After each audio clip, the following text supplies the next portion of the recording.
this under the rug, and nobody would even care anymore once the case was closed. Are we gonna let them? Are we gonna let them think they can just have business as usual? Are we gonna let DA Dave Young's fastest ass think that we can have business as usual? That's what I like to hear. That's what I like to hear. I would like to introduce our first speaker up here to the mic, a comrade of the Party for Socialism and Liberation. Come on.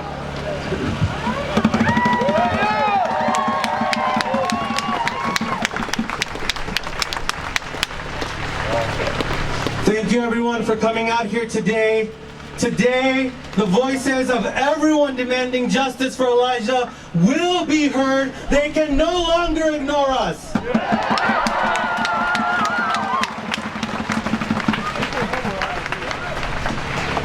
It is touching and inspiring. It's moving and it's powerful that Elijah's name is being heard, not just in Aurora, not just in Colorado, not just in this country, but all over the world. His name is all over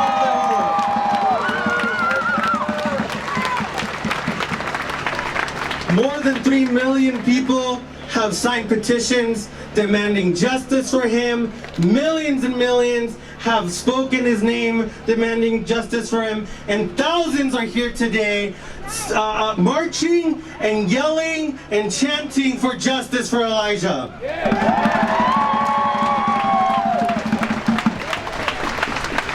And while it's really inspirational and really powerful that this many people can come together for justice, I also think that we need to recognize that it is absolutely disgusting and horrible that it is even necessary for millions of people to demand justice for him.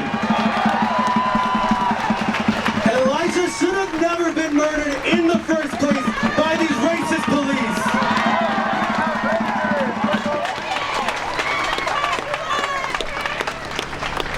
I think it's important that we talk about why we need to be demanding justice today. Who is denying us justice? And the reality is that from the beginning, the city of Aurora has colluded to deny Elijah and his family justice. No!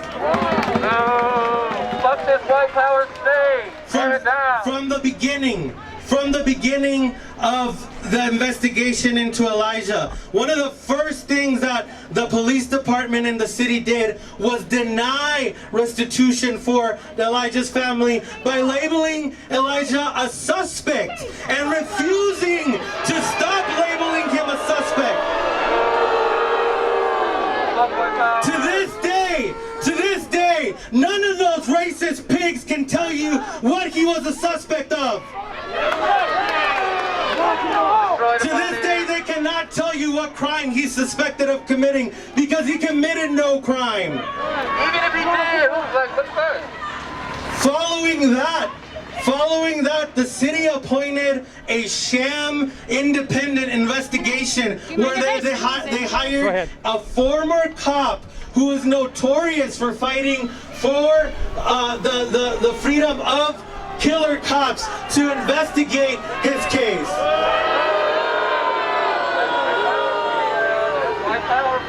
The autopsy had the audacity to say that the results were inconclusive as to why he died. And I just want to ask the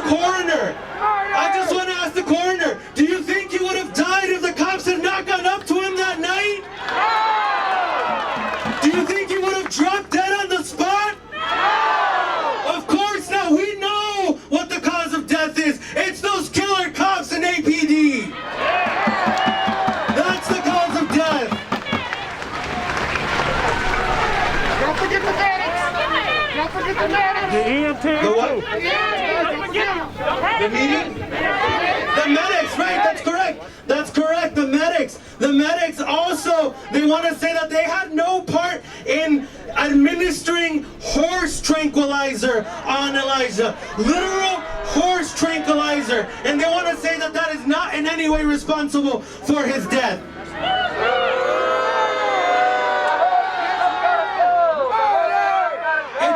doesn't matter what the racists in power say is the cause of his death. The people, his family, his loved ones, we know that it is those paramedics, and it is those police officers, and it is every person in power who wants to get away with it.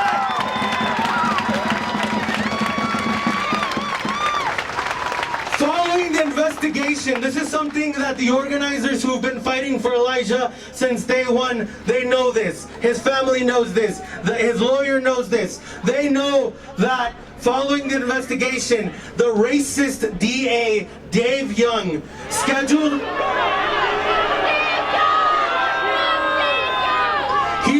a press conference, and he alerted Elijah's family an hour before it happened, and he scheduled it on a Friday night and told them an hour before it happened so that no one could come and dispute his racist decision to let the killer cops go free.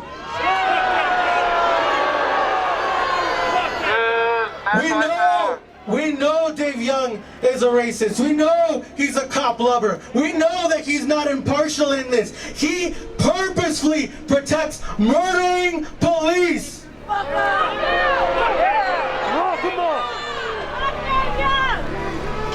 To continue on after what Dave Young did, then we have the new mayor of Aurora, Mike Hoffman,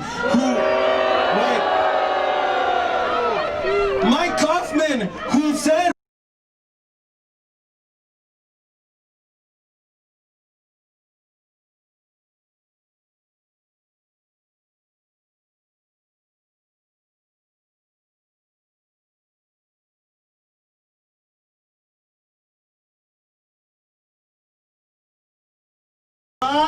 he never met with the family. No member of the local government in Aurora has fought seriously for Elijah's justice. The DA is evading justice by letting those killer cops go free. The coroner is evading justice by coming up with that bullshit report, and those pigs all continue to protect each other right now to this day.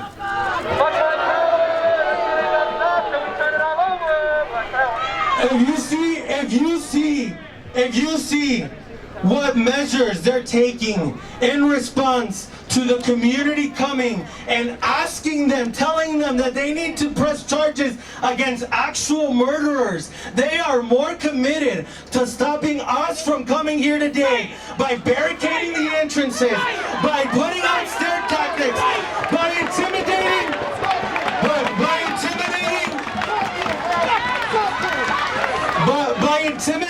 organizers, young activists who are students. They're intimidating them because they are more committed to protecting racist murderers than they are committed to justice. We know they don't stand with us. We know they don't stand with us. We know that the only justice that we can ever demand, that we can ever have, is a people's justice. Our justice. We cannot rely on the mayor to do it for us. We cannot rely on the governor to do it for us. The governor who said that he would do the bare minimum, open another investigation. So he's gonna have another cop investigate the cops like the first investigation of the cops investigating the cops. What difference does it make? We need to make it loud and clear to them. We know the facts. The people know the facts. We know what we want and what we need. Stop with the bullshit. Stop with these fake investigations. Give Elijah justice now. Put those cops in jail. Put the cops, put the paramedics, put the sergeant, fucking put the DA in jail. Put them all in jail. Put them all away.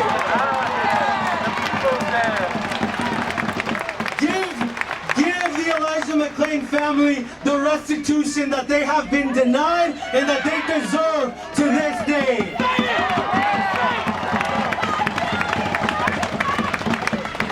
And if you cannot, if you are a cop, if you are going out there carrying a gun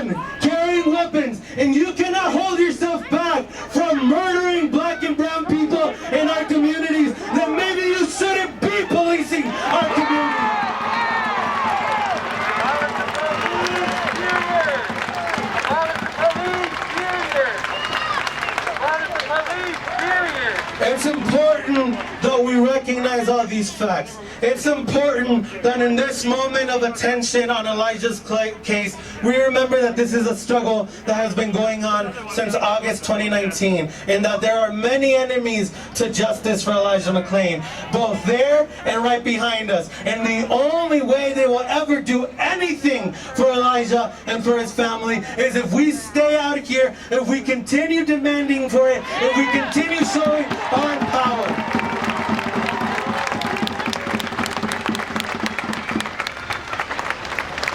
So do not let this moment go by. If we, the only way that I want people to go home satisfied tonight is if tonight, before midnight, they put every single one of those killer pigs in jail, they put the paramedics in jail, they put the sergeant in jail, and they pay restitution to Elijah's family. That is the only way that we're going to stop coming out for this struggle, and we're never going to let them forget it. Even if we get justice, they can never forget what they did to Elijah McClain. They can never sleep in peace at night with knowing what they did to Elijah McClain. With that said, we're going to keep on hearing a few more speakers. I want everybody to stay militant, stay strong, and we're going to get justice for Elijah.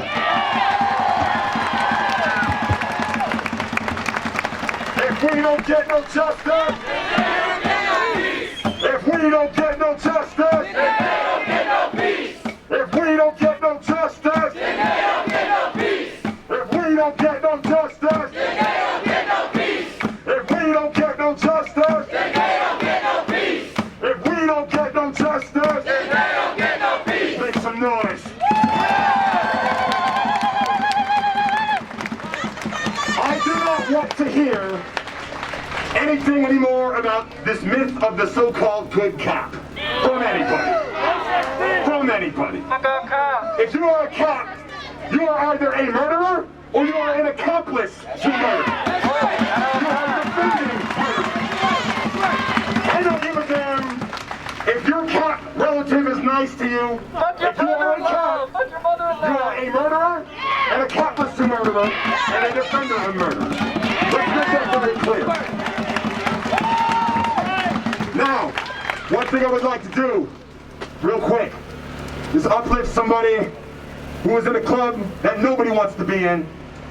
That club is family members of people whose lives were taken from them by murderous, racist police. I would like us all to show the mother of Paul Castaway some love, Lenny Eagle Feather right here. Everybody make some noise for Lenny Eagle Feather.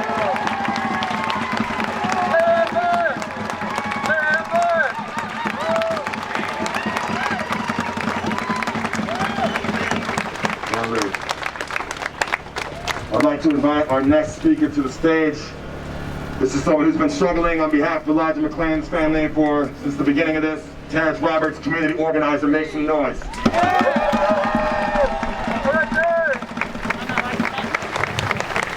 I'm gonna take my mask off. I got a few things to say. If you are from Denver, you know how racist the piece of shit Aurora Police have been since they've been around. Since I was a youth, the Aurora Police have drug us to the ground. They've been racially profiling us. You know, if you come into Aurora at night, it's almost like you in a southern town. Anything can happen to you if you're a black or a brown person in this racist ass city. We've been in this country for 401 years. I am going to give you guys a quick 2-minute history lesson about what has happened to us. Now everybody's an activist. Now we hear terms like systemic racism. All right? We ain't doing no more buzzwords. We crashing shit, okay? We showing up. We going after the whole bag. We are survivors. We have survived rape, genocide, slavery. Let me go over a few laws that has happened to us. So when you say systemic racism, you know what you're talking about. And so many, I have to fucking write them down. All right? We got here in 1619. The first 21 blacks arrived. Since then, we have been under physical, mental, and legal oppression. In 1638, the doctrine of exclusion was enacted into law, saying no blacks can enjoy white society. 1665, the enslavement laws came. That means you are a lifetime slave. This is a law that was passed. Blacks can be lifetime ownership, chattel property of any Caucasian person. All right? 1705, the slave codes came. Blacks could not carry weapons. Blacks could not defend themselves. Blacks could not look a white person in the eye. Okay? 1705, the first Diversity Act. For every 5 black people, they had to have 1 white person because black people were 34% of the population at the time. Okay?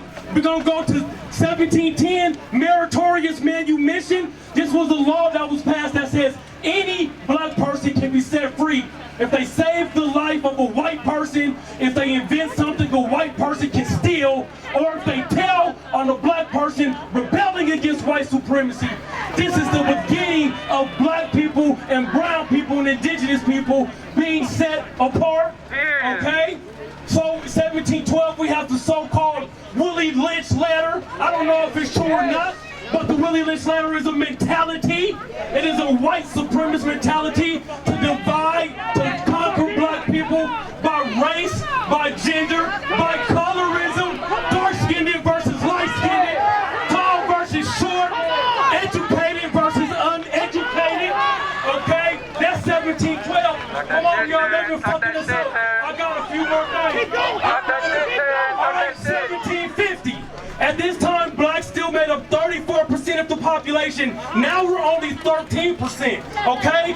1750, they started doing American Indian, Native American treaties to exclude all blacks because of the American Indian Wars. They pit us against one another because our Native brothers and sisters are not only us, but we are them. Check the history. Check the fucking history. You need to fucking check it if you don't know it. 1873 was the first Immigration Act. Since there were so many blacks in America, they had an Immigration Act not for people of color, not for our Mexican brothers and sisters, so white Europeans can come to the country to get free land, to get slaves, so they can colonize those that were already colonized. Okay? 1710 through 1850, there were over 200 slave revolts. Over 200. But because of meritorious manumission, everybody who tried those revolts, all 200 of those revolts were crushed. They were crushed. I'm gonna keep going, y'all. I'm gonna keep going. All right? 1791, I'm almost finished. 1791 was the Haitian Revolution. All right? Well up for my Haitian brothers and sisters. Because of the Haitian Revolution, how many of you guys know we have the Louisiana Purchase? Because sorry-ass France went broke. They went broke. There was still an embargo on Haiti till this day. They are paying France for relieving themselves from their own slavery. That's colonization in 2020. I've been to Port-au-Prince, Haiti. Y'all should see how they treat our brothers and sisters for fighting rape and murder. It is sickening. Okay? Fast forward, 1831, our brother Nat Turner. Nat Turner, may he rest in peace. Started one of the biggest slave revolts ever. Changed the laws. Nat Turner was on the run for 2 months. He got snitched on because of meritorious manumission, a law meant to keep us colonized and snitching on each other. All right? 1765 to 1877, whoever heard of the Black Codes? The Black Codes meant all black men and women had to sign a labor contract with the United States or they would lynch you, they would murder you, they would lock you up if you didn't do indentured servant slavery for this nation. Okay? 1865, the 13th Amendment. Who's heard of the sorry-ass 13th Amendment? Yes, sir.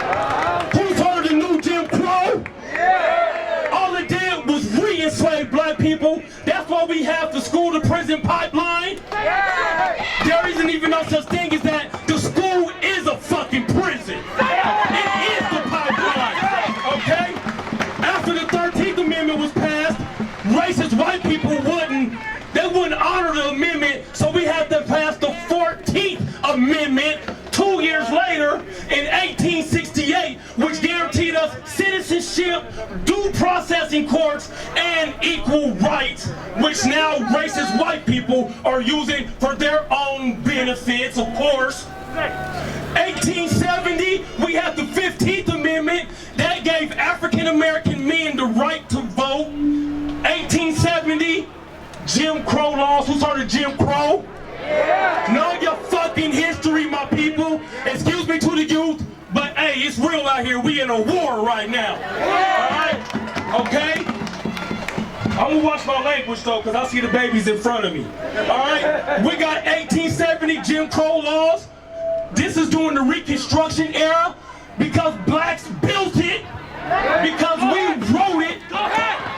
Whites did not have skills to sew their own clothes, to pick cotton, to do agricultural work. So what started happening? They started lynching us. They started passing Jim Crow laws to keep us segregated, to keep us down, to put their foot on our necks. All right? We got 1862 to 1968. There were 4,743 lynchings. 3,446 of those lynchings were African Americans. There was no law. There is still no law around lynching. In some areas, they just now are passing federal legislation around lynchings. We've been here 401 years. All right? All right? Jim Crow was upheld in 1896. 1954, the Brown versus the Board of Education got schools desegregated. They declared us separate but equal, but we know we have been unequal since we've been here. All right? 1964, we finally got the Civil Rights Act passed. That was only 56 years ago. There are people in this crowd older than 56 years old right now. The Voting Rights Act was passed in 1965. That was only 55 years ago, y'all. So when you say systemic oppression, know what you're talking about. Look at all these laws. It took me 5 minutes to read that they put on the people that have never been more than 1 out of 3 people. Right now, African Americans make up 1 out of 10 people in this country, and still to this day, they won't take their foot off our necks. They won't take their knee off our necks. They won't start lynching us on camera. We are getting the same laws passed that our ancestors got passed 50, 60, 100 years ago, and we still fighting the same battle.